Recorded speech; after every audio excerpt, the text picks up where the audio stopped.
Adani group సంస్థ తెలంగాణలో సుమారు 12,400 కోట్ల పెట్టుబడి పెట్టనున్నది. Data centre, clean energy project, cement plant కోసం ఆ మొత్తాన్ని ఇన్వెస్ట్ చేయనున్నారు. దావోస్లో జరుగుతున్న ప్రపంచ ఆర్థిక సదస్సులో Telangana CM Revanth Reddy, Adani group chairman Gautam Adani 4 ఒప్పందాలపై సంతకాలు చేశారు. 100 MW డేటా సెంటర్ కోసం అదానీ ఎంటర్ప్రైజెస్ సుమారు 5,000 రూపాయల కోట్ల పెట్టుబడి పెట్టనున్నది. అంబుజా సిమెంట్ సంస్థ 1,400 కోట్ల రూపాయలతో ఏడాదికి 6 మిలియన్ల టన్నుల సిమెంట్ను ఉత్పత్తి చేసేందుకు ప్లాన్ చేసింది. డ్రోన్, మిస్సైల్ వ్యవస్థ అభివృద్ధి కోసం అదానీ డిఫెన్స్ సంస్థ 1,000 కోట్లు ఇన్వెస్ట్ చేయనుంది. తన సోషల్ మీడియా ఖాతాలు hacking అయినట్లుగా BRS MLC Kalvakuntla Kavitha వెల్లడించారు. ఎక్స్, ఇన్స్టాగ్రామ్ ఖాతాలు హ్యాక్ అయినట్లుగా తెలిపారు. ఈ సమయంలో అనుమానాస్పద కంటెంట్, కార్యకలాపాలు తాను పోస్ట్ చేసినట్లుగా భావించవద్దని కోరారు.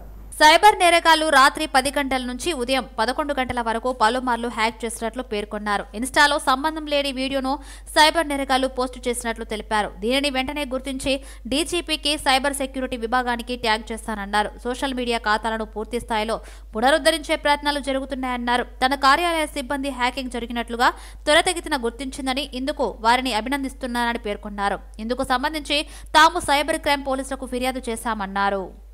విజయవాడలో ఏర్పాటు చేసుకున్న అంబేద్కర్ మహాశిల్పం రాష్ట్రానికే కాదు దేశానికే తలమానికమని సీఎం జగన్ అన్నారు. ఇది స్టాచ్యూ ఆఫ్ సోషల్ జస్టిస్ అని, సామాజిక న్యాయ మహాశిల్పమని ముఖ్యమంత్రి వైఎస్ జగన్మోహన్ రెడ్డి అభివర్ణించారు.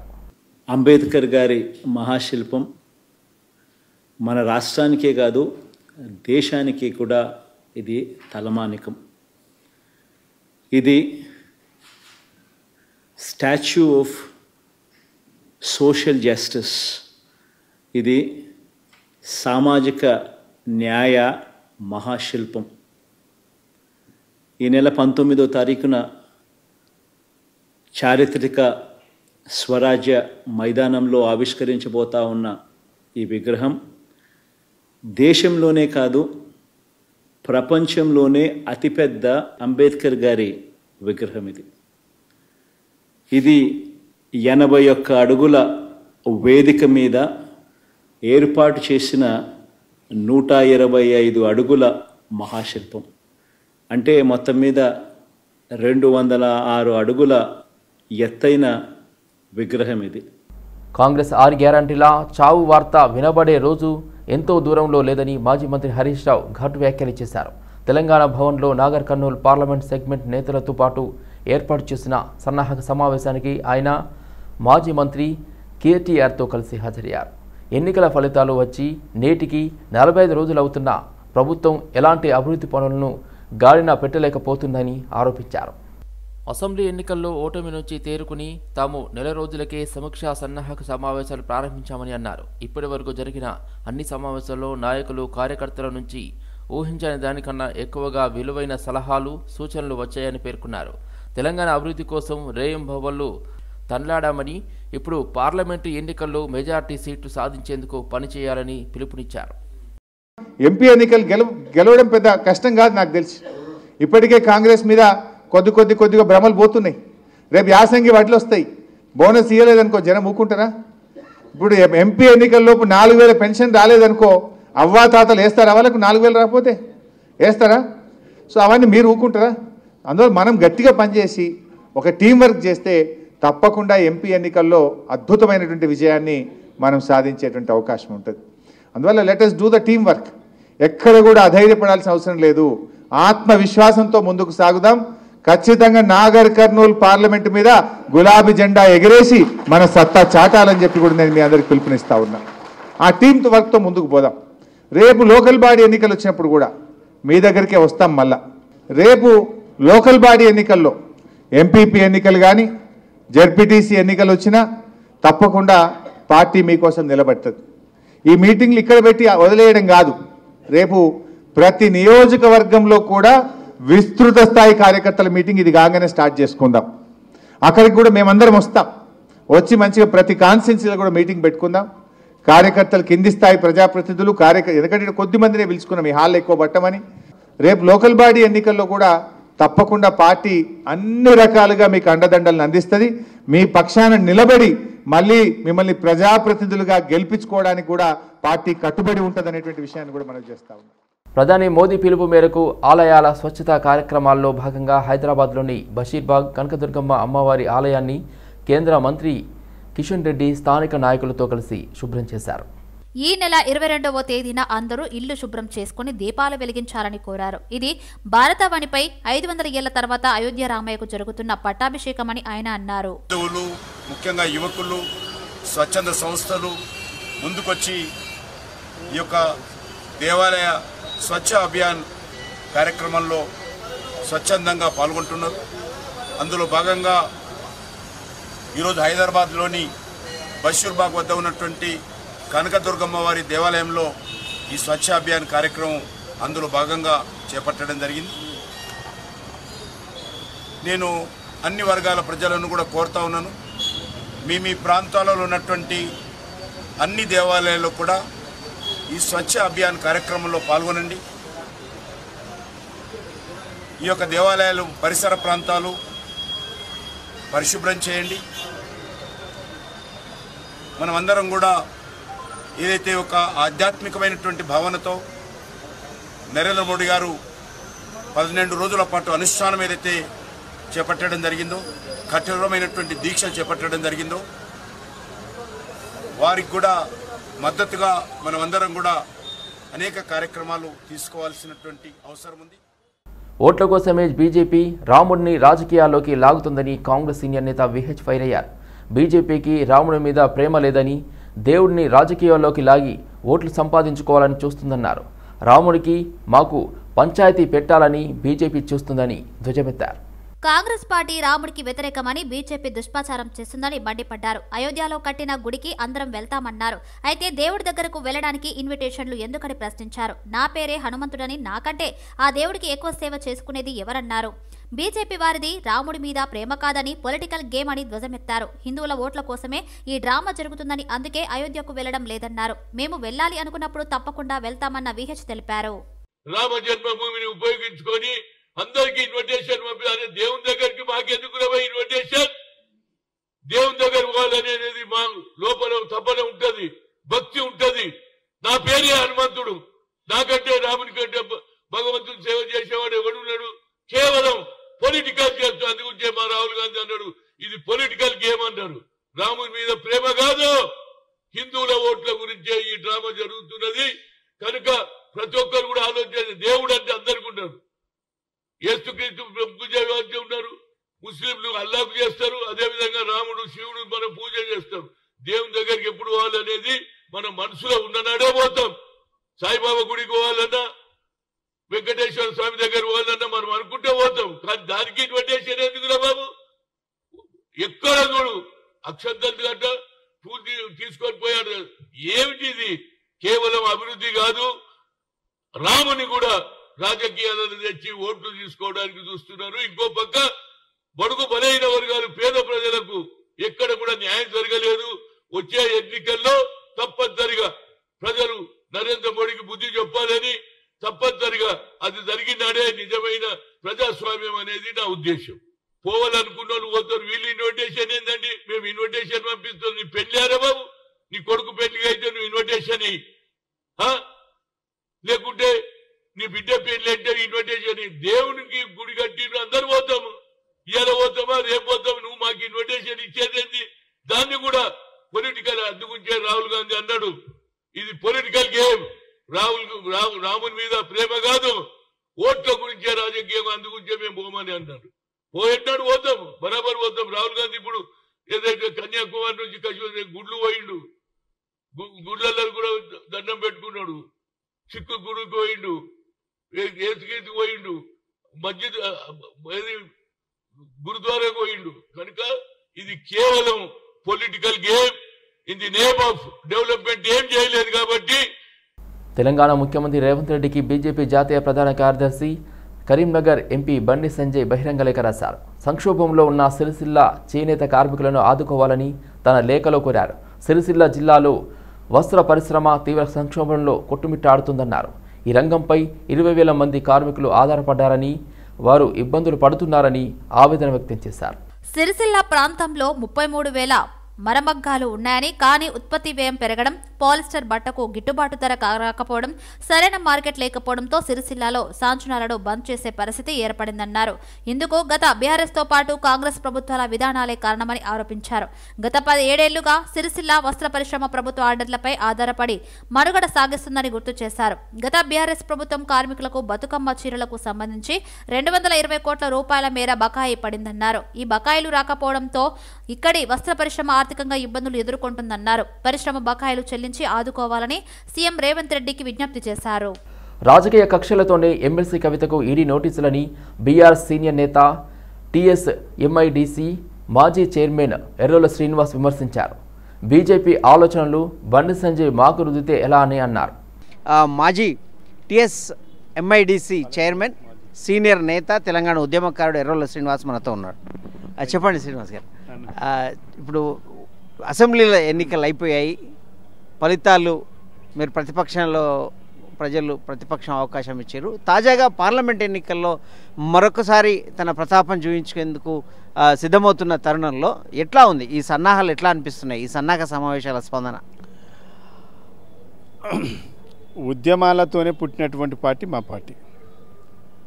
ఇలా అదే స్ఫూర్తితోని ఇలా ప్రజల పక్షాన ప్రజల కోసం కొట్లాడడానికే పుట్టినటువంటి ఏర్పడినటువంటి పార్టీ మా పార్టీ. ప్రతి సమావేశం, ప్రతి సన్నాహక సమావేశం ప్రజలను చైతన్యపరచడం, ప్రజల పక్షాన చైతన్యపరిచి కొట్లాడడం ఇలా బీఆర్ఎస్ పార్టీకి తప్ప వేరే పార్టీకి లేదు. బీఆర్ఎస్ భారత రాష్ట్ర సమితిగా ఏర్పడడం అనేది తెలంగాణతో పేగుబంధము తెగిపోయింది అన్న ఒక ప్రతిపక్షాలు బాగా చేశాయి. అంటే అప్పట్లో ప్రతిపక్షంగా ఉన్న పార్టీలు బాగా ప్రచారం చేశాయి. ఆ ప్రచారం పనిచేసిందంటారా? నేనేమంటున్నా, ప్రజల భావన అలా ఉండొచ్చు, మనం చేసింది నచ్చకపోవచ్చు. నిజంగా కూడా ప్రజలతోనే పేగుబంధంగా ఉన్నటువంటి తెలంగాణ రాష్ట్ర సమితి ఏర్పడ్డది. ఇది కొంతమందికి నచ్చుండకపోవచ్చు అని నేను అనుకుంటాను. ఒక ఉద్యమకారుడిగా, పార్టీ శ్రేయభిలాషిగా ప్రజలు తెలంగాణ రాష్ట్ర సమితికి, తెలంగాణ పదానికి అవినాభావ సంబంధంతో ప్రజలు పెంచుకున్నటువంటి మమకారం, ప్రేమ, అది కొంతమందికి నిజంగా కూడా నచ్చకపోవచ్చు, ఎక్కడైనా నొచ్చుకోవచ్చు. అది వాళ్ళ అభిప్రాయం.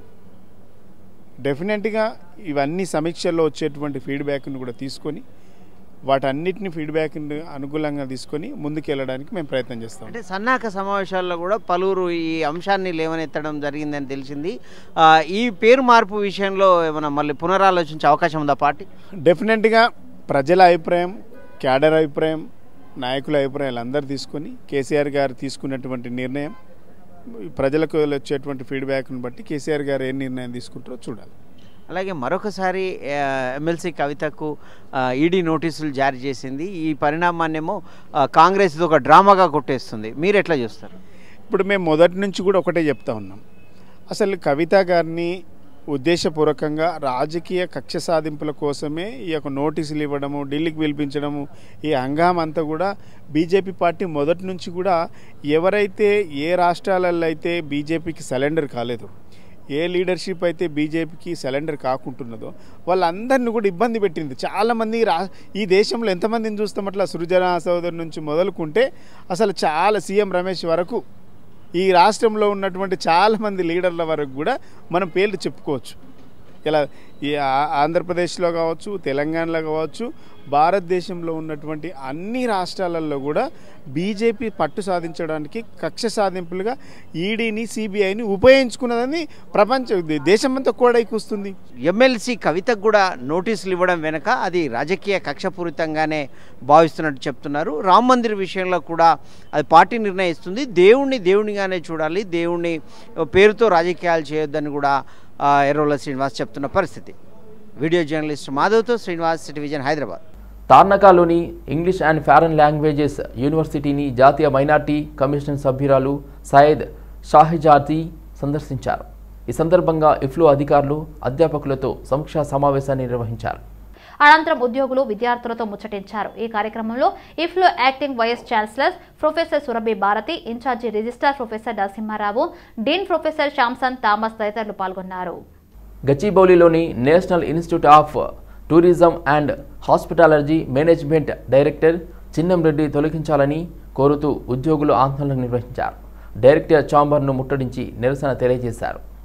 ఇన్స్టిట్యూట్ను ఆర్థికంగా దివాలా తీయించి ఉనికిని ప్రశ్నార్థకం చేసిన చిన్నం రెడ్డి వెంటనే వెళ్లిపోవాలని పట్టుబట్టారు. ఉద్యోగుల ఆందోళన చేస్తున్న విషయాన్ని తెలుసుకున్న టూరిజం ప్రిన్సిపల్ సెక్రటరీ నిఖిల అక్కడికి చేరుకున్నారు. డైరెక్టర్ చేసిన అవినీతిపై సమగ్ర దర్యాప్తు చేయించి చట్టపరమైన చర్యలు తీసుకుంటామని, ఉద్యోగులకు న్యాయం చేస్తామని హామీ ఇవ్వడంతో ఆందోళన విరమించారు. సుప్రీంకోర్టు తీర్పును అనుసరిస్తూ గురుకులాల ఫలితాలను ప్రకటించాలని గురుకులాల ఉపాధ్యాయ పురుష అభ్యర్థుల సంఘం రాష్ట్ర నాయకులు కొండపల్లి శ్రీనివాస్ ప్రభుత్వాన్ని డిమాండ్ చేశారు. సుప్రీంకోర్టు తీర్పును అనుసరిస్తూ మహిళలకు సమాంతర హారిజంటల్ రిజర్వేషన్లు అమలు చేయాలని డిమాండ్ చేస్తూ ధర్నా చౌక్ వద్ద గురుకుల ఉపాధ్యాయ పురుష అభ్యర్థుల సంఘం ఆధ్వర్యంలో నిరసన చేపట్టారు. మెడికల్ రిక్రూట్మెంట్ బోర్డు ఇటీవల ప్రకటించిన ఫలితాలలో అసిస్టెంట్ ప్రొఫెసర్, స్టాఫ్ నర్స్ నియామకాలలో సమాంతర హారిజంటల్ రిజర్వేషన్లు పాటిస్తున్నారని, Telangana police recruitment board Genco నియామకాల్లో ఇదే పద్ధతి పాటిస్తున్నారని కొండ్రపల్లి శ్రీనివాస్ అన్నారు. గురుకుల బోర్డు ప్రకటించిన అన్ని నోటిఫికేషన్లో బాలికలు, బాలుర పాఠశాలలో మహిళా అభ్యర్థులకు 33% రిజర్వేషన్లు కేటాయించడంతో 83% మహిళా అభ్యర్థులకే దక్కుతున్నాయని, దీంతో పురుష అభ్యర్థులకు తీవ్ర అన్యాయం జరుగుతుందని ఆవేదన వ్యక్తం చేశారు. ఇప్పటికైనా గత ప్రభుత్వం చేసిన తప్పిదాలను నూతన ప్రభుత్వం గుర్తించి పురుష అభ్యర్థులకు న్యాయం చేయాలని ప్రభుత్వాన్ని డిమాండ్ చేశారు. నా పేరు కొండ్రపల్లి శ్రీను. గురుకుల హారిజంటల్ ఫలితాల పోరాట సమితి కోసం మేము ఫైట్ చేస్తా ఉన్నాం. సో ఈరోజు మేము ఇక్కడ ధర్నా చేయడానికి కారణం ఏంటంటే గురుకుల నోటిఫికేషన్ వచ్చి దాదాపు 8 నెలలు అయింది. ఆగస్టులో దీన్ని ఎగ్జామ్ పెట్టారు, ఇంతవరకు రిజల్ట్ ఇవ్వలేదు. సో రిజల్ట్స్ కోసం మేము ఇక్కడ ఫైట్ చేస్తా ఉన్నాం. అదేవిధంగా మెయిన్ ఉద్దేశం అంటే గురుకులలో హారిజంటల్ రిజర్వేషన్ అనేది పాటించాలని సుప్రీంకోర్టు జడ్జిమెంట్ క్లియర్గా ఉంది. సో ఆ జడ్జిమెంట్ను తుంగలో తొక్కుతూ వర్టికల్ రిజర్వేషన్ ఫాలో అవుతా ఉన్నారు గురుకుల బోర్డు. సో మన తెలంగాణ స్టేట్లో అన్ని బోర్డులలో కూడా మహిళలకి హారిజంటల్ రిజర్వేషన్ పాటిస్తూ ఉన్నారు. For example police recruitment board చూసినా కానీ, ఈవెన్ హైయెస్ట్ మన తెలంగాణ రాష్ట్రంలో రిక్రూట్మెంట్ బోర్డు ఏంటంటే టీఎస్పీఎస్సీ, తెలంగాణ రాష్ట్ర పబ్లిక్ సర్వీస్ కమిషన్. వాళ్ళే మహిళలకు హారిజంటల్ రిజర్వేషన్ పాటిస్తూ ఉన్నారు. కానీ గురుకుల బోర్డు మాత్రం మహిళలకు హారిజంటల్ రిజర్వేషన్ పాటించకపోవడం వల్ల 85% రిజర్వేషన్ ఆల్రెడీ మహిళలకు రిజర్వ్ అయింది. దీనివల్ల పురుషులకు తీవ్రంగా అన్యాయం జరుగుతుంది. సో దీన్ని ప్రతిఘటిస్తున్నాము. అనుమతులకు విరుద్ధంగా నిర్మాణాలు చేపడితే కఠిన చర్యలు తప్పవని Secunderabad circle town planning ACP Rajitha హెచ్చరించారు. సీతాఫల్ మండి డివిజన్ పరిధిలోని శ్రీనివాస్ నగర్లో అనుమతులకు విరుద్ధంగా జరుగుతున్న నిర్మాణాన్ని డిప్యూటీ కమిషనర్ ఆదేశాలతో కూల్చివేశారు.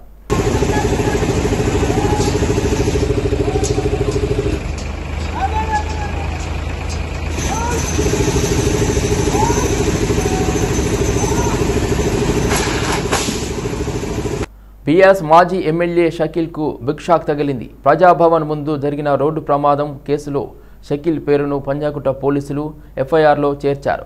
తన కొడుకు సోహెల్ దుబాయ్ పారిపోయేందుకు షకీల్ సహకరించినట్లుగా పోలీసులు గుర్తించారు. సోహెల్ దుబాయ్కి పారిపోయేందుకు 10 మంది సహాయం చేసినట్లుగా పోలీసులు అనుమానిస్తున్నారు.